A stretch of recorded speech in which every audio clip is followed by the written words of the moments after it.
It's cool. Dating is horrible, in case you're wondering. Still, I never wanted to date again. Dating by itself, horrible. Dating during a pandemic, worse. But then you add a nice other qualifier of being in your late 30s. It's the most fucking awful thing on the planet, you guys.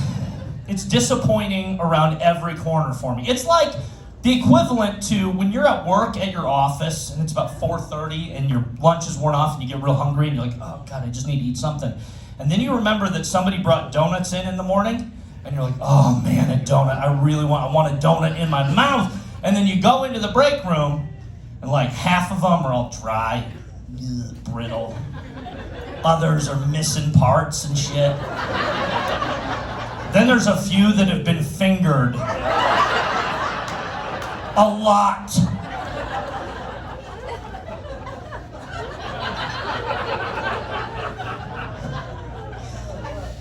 You guys are gonna never look at your vagina the same.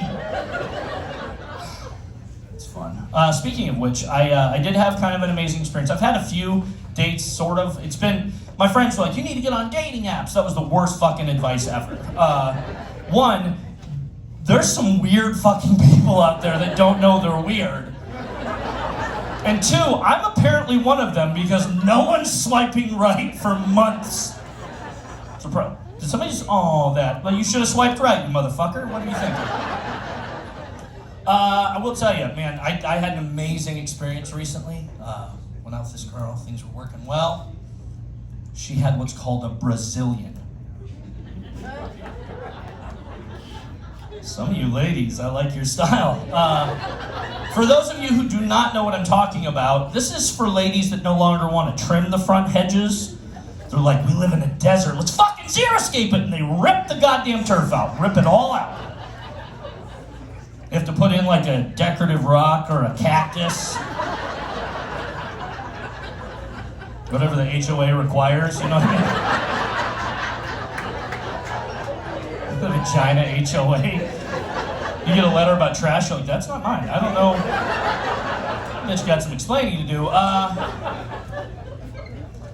But man, I'll tell you what. I said a cactus, which was kind of appropriate, to be honest with you, because a week later, I had another round of it, and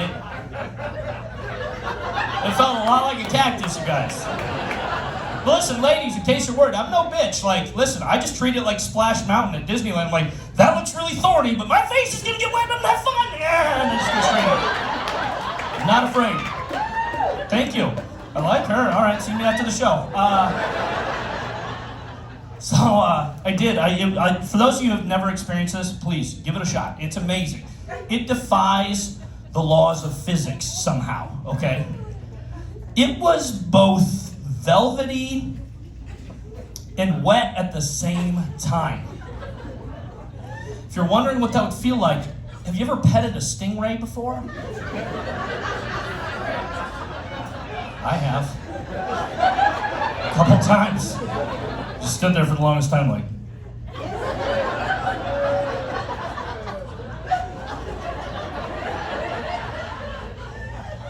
And then finally I heard this voice, and it was one of the handlers at SeaWorld, and they're like, sir, you need to get the fuck out of here and put your goddamn pants back on. I did. But ladies, let me do you a favor real quick.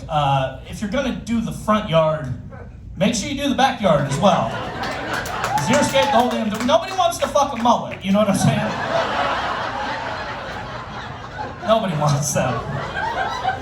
Somebody's in here like, yes I do! All right, whatever. Go to a monster truck rally later tonight? Cool. One last thing, ladies.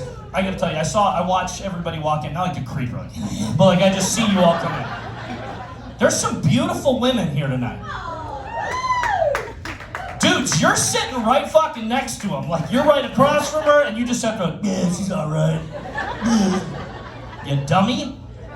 We're gonna try this again. Gentlemen, if you ever want your penis touched, sucked, thought about in passing, like just penis, okay? Like, if you want that, you should clap your fucking hands. Ready? There's some beautiful ladies. Not yet. gas leak in here. That motherfucker was late. But ladies, I get it. The gentlemen, we're tired of it. Because we try to compliment you all the time. Like, we're gonna go out with you and you put on a new dress. We're like, ooh, baby, you're looking good. And you go, really? You don't think I look fat? Because I had my appendix taken out when I was 12, and I got a little roll right here. I got the cellulite in my ass. Complimenting you, Jesus Christ. But I get it, it's not your fault, ladies. It's not your fault. It isn't. You have unrealistic expectations made for you. You are told that you're not perfect enough, and I think it's bullshit.